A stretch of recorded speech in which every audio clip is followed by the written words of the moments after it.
Assalamualaikum warahmatullahi wabarakatuh.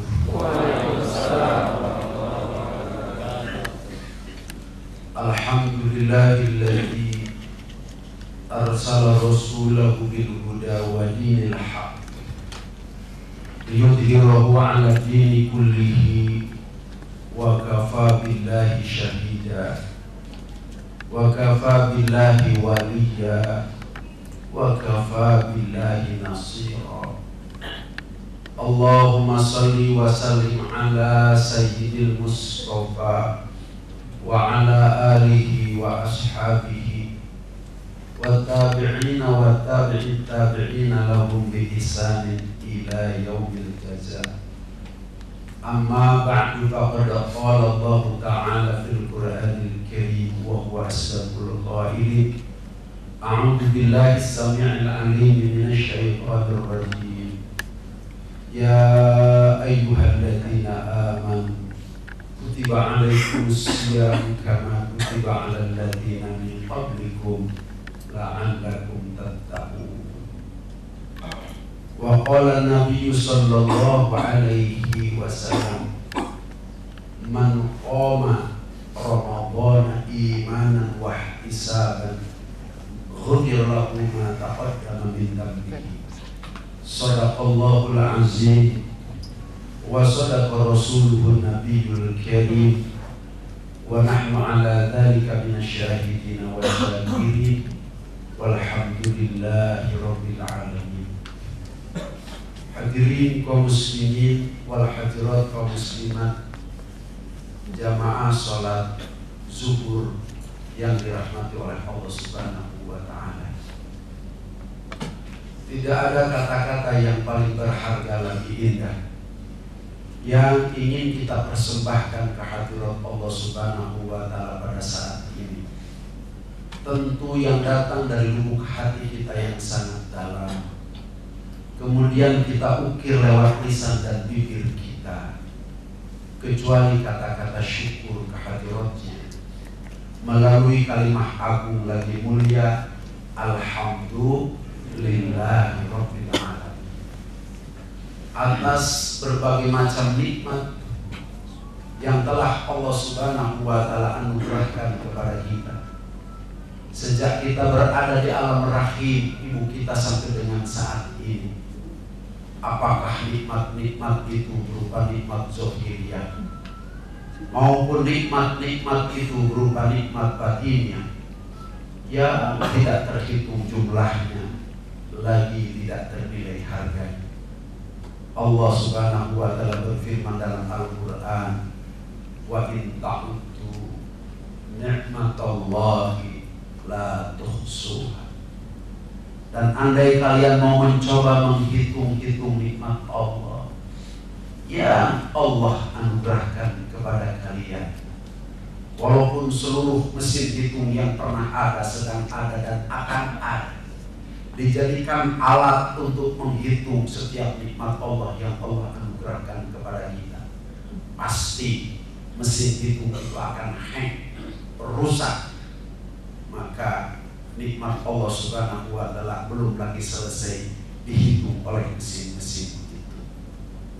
Di dalam tafsir berupa implisit dinyatakan, andai setiap pohon, dahan dan ranting dijadikan pena untuk menuliskan setiap nikmat Allah yang Allah anugerahkan kepada kita, dan setiap daun-daun yang pernah ada, sedang ada, dan akan ada sampai hari kiamat nanti dijadikan kertasnya untuk menuliskan setiap nikmat Allah yang Allah anugerahkan kepada kita, dan setiap air di daratan, di lautan dijadikan tintanya untuk menuliskan setiap nikmat Allah yang Allah anugerahkan kepada kita, kemudian ditambah sebanyak dan sejumlah itu, maka pohon, dahan, ranting akan habis, daun-daun akan habis, air di daratan, di lautan yang dijadikan tintanya akan kering.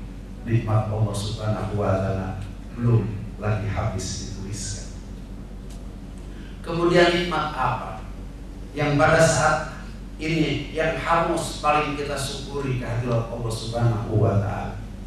Di samping kita mensyukuri nikmat-nikmat yang lainnya, nikmat di mana Allah Subhanahu wa Ta'ala telah panjangkan usia kita sehingga kita berada di dalam satu bulan yang penuh dengan keberkahan, bulan yang penuh dengan ampunan, bulan yang penuh dengan kemuliaan dan penuh dengan kemudahan dari pahala-pahala Allah Subhanahu wa Ta'ala. Hadirin kaum muslimin wal hadirat kaum muslimat yang dirahmati oleh Allah Subhanahu wa Ta'ala. Hadis baginda Rasulullah sallallahu alaihi wa ta'ala menyatakan, "Lau ya'lamul ibad ma fi Ramadan la tamannat ummati ayyakuna sanatan."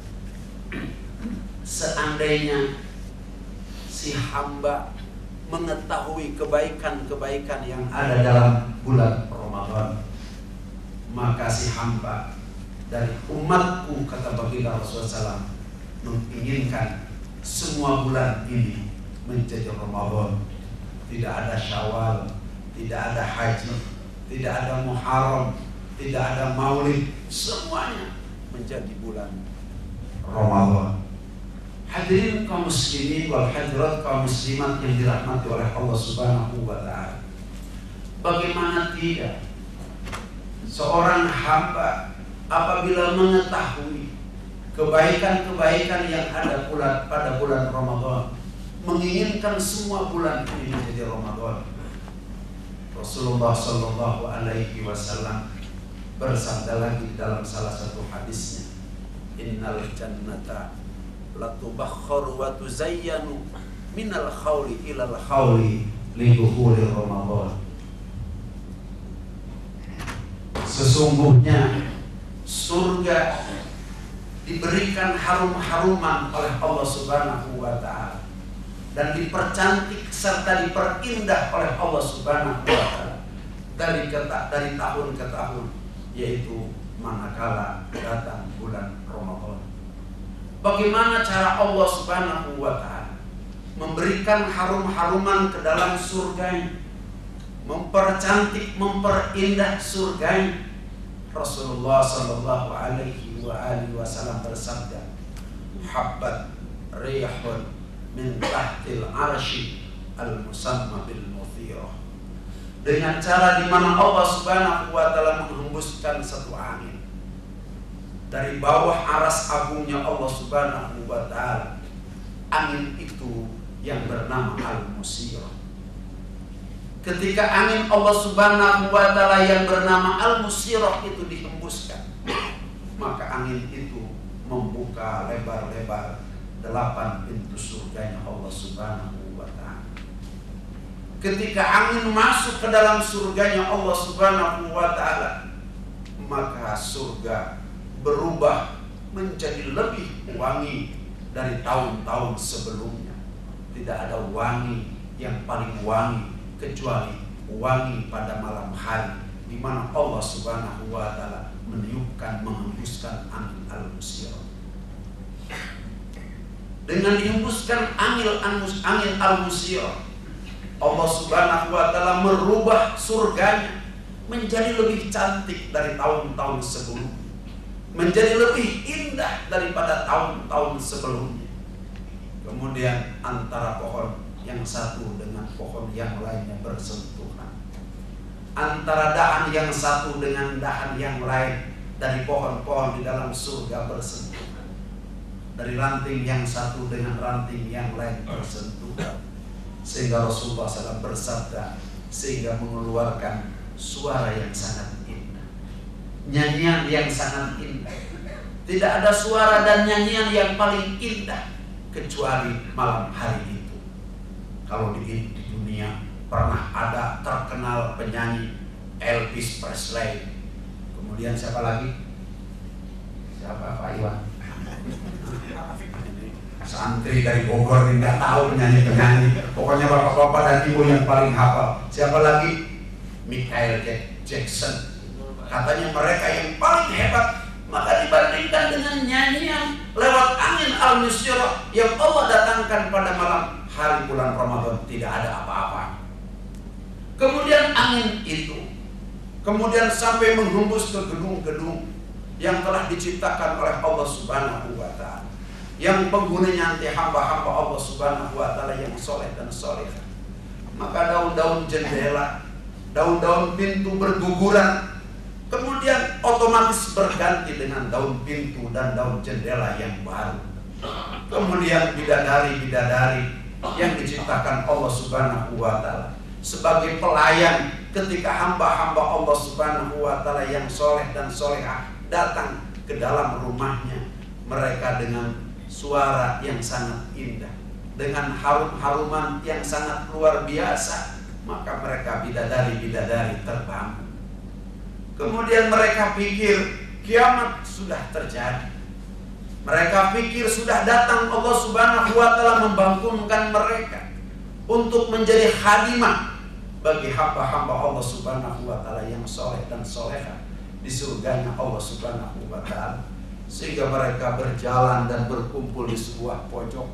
Mereka bertanya kepada malaikat Ridwan, wahai Ridwan, adakah kiamat telah terjadi? Adakah Allah membangunkan kami untuk melayani hamba-hambanya yang soleh dan solehah? Labbaika ya hurul ain, kata malaikat Ridwan, bukan, kiamat belum terjadi. Ini malam tanggal 1 Ramadan. Ketika malam tanggal 1 Ramadan, Allah meniupkan angin dari bawah aras agung Allah Subhanahu wa Ta'ala yang bernama angin al-musyirah. Allah menghendaki mempercantik surganya. Allah menghendaki memberikan harum-haruman kepada surganya. Allah Subhanahu wa Ta'ala menghendaki merenovasi gedung-gedung yang diciptakan oleh Allah Subhanahu wa Ta'ala. Untuk siapa? Lis-shaimin, untuk mereka-mereka yang berpuasa dari umat baginda Rasulullah sallallahu alaihi wasallam. Kemudian hadirin kaum muslimin wal hadirat kaum muslimat yang dirahmati oleh Allah Subhanahu wa Ta'ala, manakala si hamba-hamba telah berpuasa dari umat Muhammad Rasulullah sallallahu alaihi wasallam, kemudian ia berbuka puasa, maka saat berbuka puasa Allah Subhanahu wa Ta'ala memberikan pengampunan. Allah Subhanahu wa Ta'ala memberikan remisi, di mana setiap kali berbuka puasa ada 1 juta orang yang semestinya orang itu masuk ke dalam api nerakanya Allah Subhanahu wa Ta'ala. Akan tetapi dengan kemuliaan Allah Subhanahu wa Ta'ala, keagungan Allah Subhanahu wa Ta'ala, kemurahan Allah Subhanahu wa Ta'ala, dan kemuliaan Ramadan, setiap kali berbuka puasa Allah Subhanahu wa Ta'ala memberikan kebebasan, memberikan remisi kepada orang, 1 juta orang. Sesungguhnya orang-orang itu harus masuk ke dalam api nerakanya Allah Subhanahu wa Ta'ala. Kemudian Allah Subhanahu wa Ta'ala menyuruh kepada malaikat Ridwan untuk membuka pintu surga lebar-lebar lis-shaimina min ummati Muhammadin sallallahu alaihi wasallam, untuk umat baginda Rasulullah yang berpuasa di siang hari. Kemudian Allah Subhanahu wa Ta'ala menyuruh malaikat Malik untuk menutup rapat-rapat daripada 7 pintu api neraka, agar umat dari Muhammad Rasulullah yang berpuasa tidak lagi masuk ke dalam 7 lubang api nerakanya Allah Subhanahu wa Ta'ala. Kemudian hadirin kaum muslimin wal hadirat kaum muslimat yang dirahmati oleh Allah Subhanahu wa Ta'ala, setiap malam Allah Subhanahu wa Ta'ala menyeru dan menyuruh kepada malaikat untuk menyeru setiap malam-malam bulan Ramadan. Ada 3 seruan yang datang daripada Allah Subhanahu wa Ta'ala. Yang pertama, hal min sa'ilin fa'a'taituhu, wa hal min mustaghfirin fa'aghfir lahum, wa hal min ta'ibin fa'atubu ilaih. Seruan itu, kata Allah Subhanahu wa Ta'ala, siapa di antara hamba-hambaku yang di siang hari puasa di bulan Ramadan, di malam hari mereka sholat tarawih, kemudian yang meminta kepada tidak ada permintaan. Demi keagunganku, demi kemuliaanku, dan demi kemuliaan Ramadan, tidak ada permohonan si hamba, apakah permohonan untuk dunia atau untuk akhirat, kecuali diberikan oleh Allah Subhanahu wa ta'ala. Kemudian yang kedua, Allah Subhanahu wa ta'ala menyeru, wa hal min mustaghfir. Siapa di antara kalian wahai umat Muhammad sallallahu alaihi wasallam yang di siang hari puasa, di malam salat tarawih, kemudian memohon kepada Allah Subhanahu wa ta'ala, memohon ampun kepada Allah Subhanahu wa ta'ala atas dosa-dosanya yang pernah ia lakukan selama kurang lebih 11 bulan, sebesar apapun dosanya. Kemudian pada malam hari itu mohon ampunan kepada Allah Subhanahu wa ta'ala.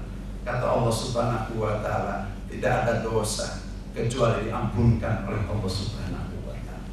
Kemudian seruan yang ketiga dari Allah Subhanahu wa ta'ala, wa hal min taibin fa'atubu ilaih.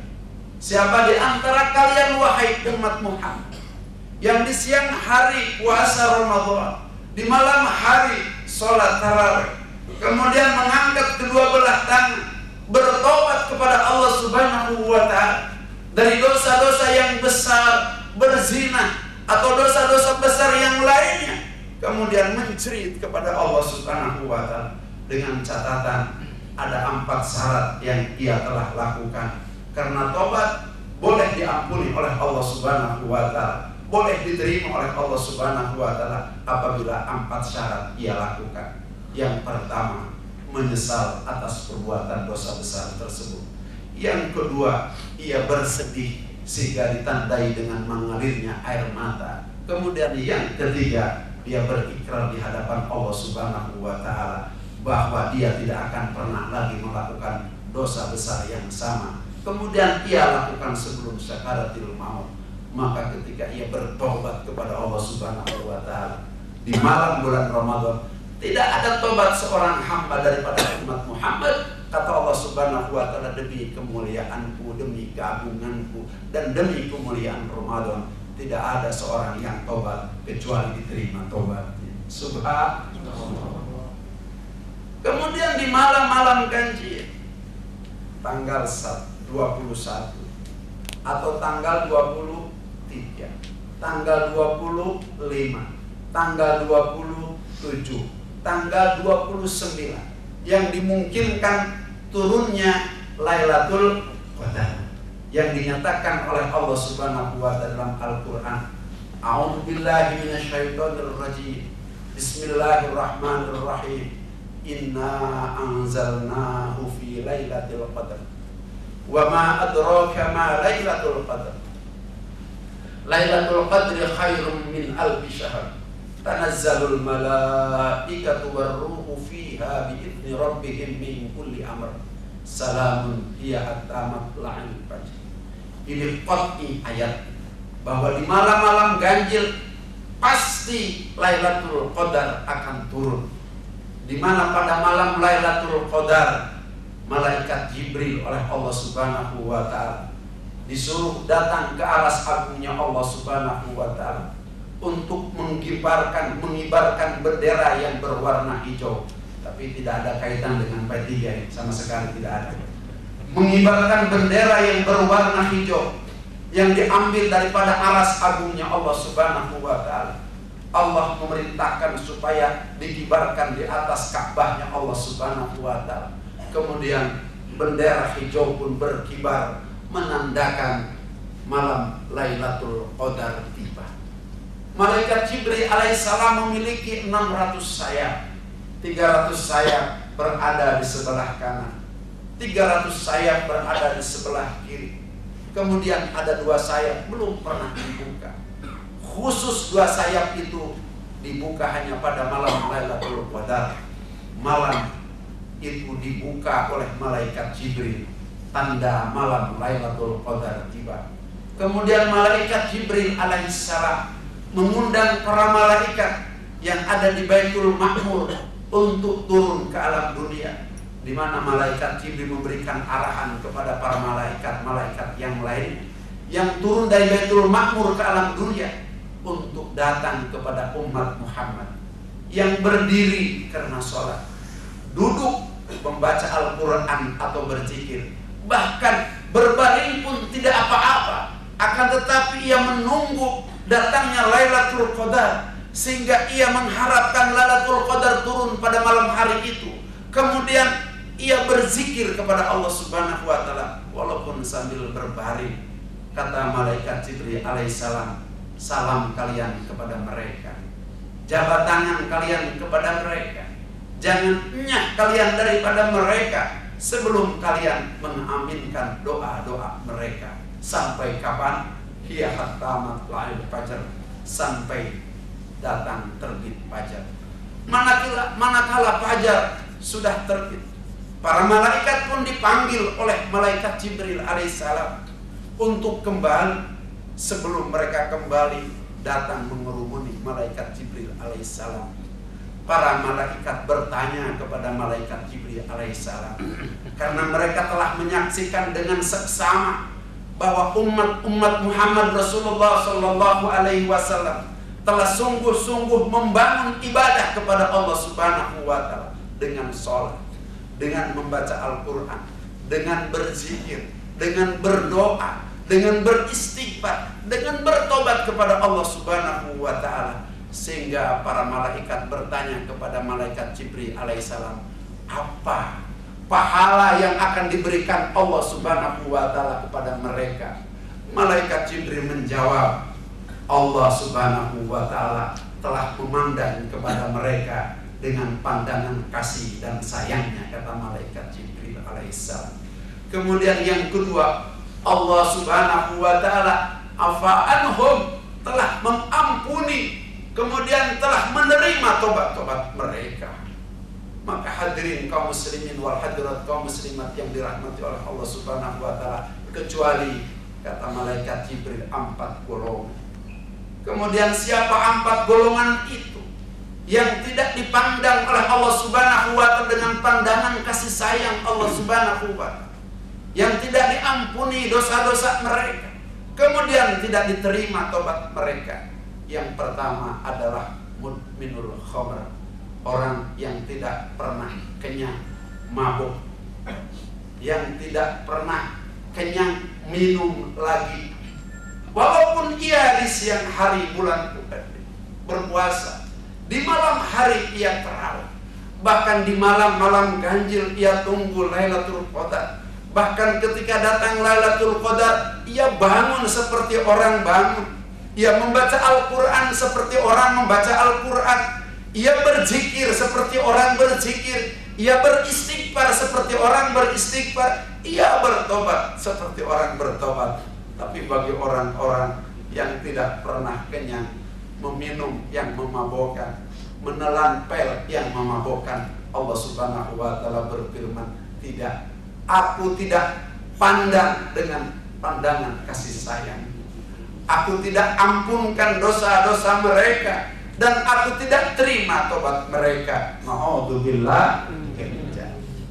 Kemudian siapa golongan yang kedua? Golongan yang kedua, akun liwalidai, orang yang pernah menyakiti kedua ibu bapaknya, sementara dia belum mendapat ampunan, belum mendapatkan maaf daripada kedua ibu dan bapak.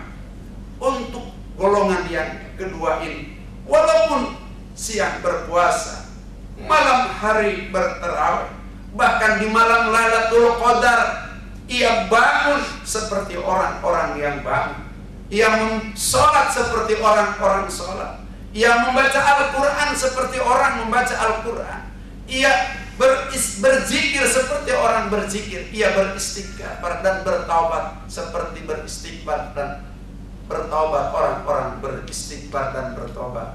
Allah Subhanahu wa taala tidak mau memandang dengan kasih dan sayang, tidak mau memberikan maaf, tidak mau menerima tobat mereka. Na'udzubillah. Kemudian kelompok yang ketiga adalah qatimur rahmi, orang yang memutuskan tali persaudaraan karena satu dan lain hal, kecil atau besar, kakak memutuskan persaudaraan dengan adik. Demikian sebaliknya, adik memutuskan persaudaraan dengan kakak. Paman memutuskan persaudaraan dengan ponakan, atau sebaliknya keponakan memutuskan tali persaudaraan dengan pamannya, dan seterusnya dan seterusnya. Bagi orang-orang yang memutuskan tali persaudaraan, apakah dengan persoalan kecil atau dengan persoalan besar, walaupun ia puasa di siang hari, tarawih di malam hari, bahkan di malam Lailatul Qadar ia bangun seperti orang-orang bangun, membaca Al-Quran seperti orang-orang membaca Al-Quran, berzikir seperti orang berzikir, bertobat, beristighfar seperti orang bertobat dan beristighfar. Allah tidak mau memandang mereka dengan kasih dan sayang. Allah tidak mau memaafkan mereka walaupun ia menjerit-jerit minta maaf kepada Allah Subhanahu wa ta'ala. Allah menolak tobatnya walaupun ia menjerit-jerit tobat kepada Allah Subhanahu wa ta'ala. Kemudian golongan yang keempat adalah musyahinun, kata Rasulullah SAW. Apakah musyahinun itu? Musyahinun itu adalah dengan teman sejawatnya, dengan teman sekantornya, dengan teman sekolahnya, dengan teman sekuliahannya, dengan teman semajlisnya, dengan teman semusolahnya, dengan teman semasjidnya, atau dengan teman siapa saja. Mereka gara-gara satu dan lain hal, kecil atau besar, sehingga ia tidak bertanya lewat 3 hal. Untuk mereka yang demikian, walaupun ia siang hari puasa, malam hari tarawih, kemudian di malam Lailatul Qadar ia bangun seperti orang-orang bangun, ia sholat seperti orang-orang sholat, ia membaca Al-Quran seperti orang-orang membaca Al-Quran, ia berzikir, beristighfar dan bertobat seperti orang-orang berzikir, beristighfar dan bertobat. Allah tidak mau memandang mereka dengan kasih dan sayang. Allah tidak mau mengampuni dosa-dosa mereka, dan Allah Subhanahu wa ta'ala tidak mau menerima tobat mereka. Na'udzubillah. Bapak dan Ibu sekalian yang dirahmati oleh Allah Subhanahu wa ta'ala, bagi kita yang ada salah satu daripada yang 4 ini, tidak ada kata terlambat untuk memperbaiki semuanya itu, agar Ramadan ini lebih baik daripada Ramadan yang telah lalu. Karena kita tidak pernah tahu bahwa usia kita sampai atau tidak kepada Ramadan yang akan datang. Mudah-mudahan Allah Subhanahu wa ta'ala berikan Ramadan yang ini lebih baik daripada Ramadan yang sudah-sudah. Hadirin kaum muslimin wal hadirat kaum muslimat yang dirahmati oleh Allah Subhanahu wa ta'ala, di antara kebaikan lagi daripada kebaikan Ramadan, setiap amalan wajib yang dilakukan oleh umat baginda Nabi besar Muhammad sallallahu alaihi wasallam dilipat gandakan menjadi 70 kali lipat. Setiap amalan sunnah kemudian dibalas seperti mengamalkan amalan wajib. Artinya apa? Di bulan Ramadan ini, agar kita menjadikan bulan latihan, bukan hanya yang wajib-wajib saja yang kita lakukan yang akan mendapatkan balasan 70 kali lipat, akan tetapi yang sunnah, yang dimaksud dengan dianggap pahala wajib, yang sunnah ini harus dijadikan seperti wajib.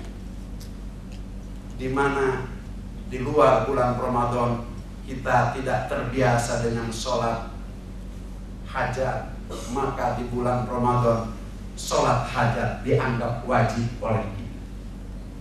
Di luar bulan Ramadan belum pernah sholat duha, maka di bulan Ramadan sholat duha dianggap wajib oleh kita. Di luar bulan Ramadan jarang sholat tahajud. Di dalam bulan Ramadan tahajud dianggap wajib oleh kita. Di luar bulan Ramadan kita jarang sholat tasbih. Di dalam bulan Ramadan maka sholat tasbih dianggap sholat wajib. Ini maksud daripada di mana sholat sunat, amalan sunat dibalas dengan amalan wajib, agar setiap umat manusia dari umat baginda Rasulullah Sallallahu Alaihi Wasallam khusus di bulan Ramadan menjadikan amalan-amalan sunnah dianggap menjadi amalan wajib. Ini maksudnya. Apabila kita yang wajib kita lakukan, kemudian yang sunnah dianggap amalan wajib, sehingga kita sholat hajat, sholat duha, sholat tahajud, sholat tasbih dianggap sebagai amalan yang wajib, manakala kita dapat melakukan semuanya, maka datanglah ampunan daripada Allah Subhanahu wa Ta'ala. Maka datanglah kebaikan-kebaikan daripada Allah Subhanahu wa Ta'ala. Maka datanglah yang disebut dengan pahala Lailatul Qadar. Berapa pahala Lailatul Qadar? Dinyatakan secara qat'i oleh Allah Subhanahu wa Ta'ala dalam Al-Quran, Lailatul Qadri khairum min alfi syahr. Lailatul Qadar, manakala kita insya Allah kebetulan mendapatkan ibadah pada malam Lailatul Qadar, mungkin waktunya hanya dalam hitungan menit, mungkin 10 menit, mungkin 15 menit, mungkin 20 menit, mungkin 25 menit, akan tetapi ibadah yang hanya dalam hitungan menit, Allah Subhanahu wa Ta'ala akan balas lebih daripada ibadah 1000 tahun. 1000 tahun apabila kita kalikan kepada tahun menjadi 83 tahun 4 bulan. Jadi kalau kita mendapatkan Lailatul Qadar, berarti Allah Subhanahu wa Ta'ala mencatat bahwa kita sama dengan atau lebih ibadah 83 tahun 4 bulan. Subhanallah. Siapa yang tidak? Allah akan memberikan pahala sebanyak-banyaknya kepada kita, ampunan sebanyak-banyaknya kepada kita sekalian. Mudah-mudahan Allah Subhanahu wa Ta'ala berikan kepada kita taufik dan hidayah untuk dapat mengisi bulan Ramadan ini. Yang wajib kita utamakan, yang sunnah kita jadikan seolah-olah amalan wajib. Insya Allah. Ini saja yang dapat saya sampaikan. Kurang dan lebihnya mohon maaf yang sebesar-besarnya. Hadanallahu wa iyyakum ajma'in. Hadanallahu wa iyyakum ajma'in. Hadanallahu wa iyyakum ajma'in. Wa adkhalana fi zumratil muwahhidin fi jannatin na'im. Aqulu qouli hadza fastaghfiruhu innahu huwal ghafurur rahim. Subhanallahi wa bihamdihi. Subhanallahi bihamdika. Asyhadu an la ilaha illa anta astaghfiruka wa atubu ilaik. Asyhadu an la ilaha illallah astaghfirullah. Nas'aluka ridhaka wal jannah wa na'udzubika min sakhatika wan nar. Allahumma innaka afuwwun karim tuhibbul afwa fa'fu anna ya karim.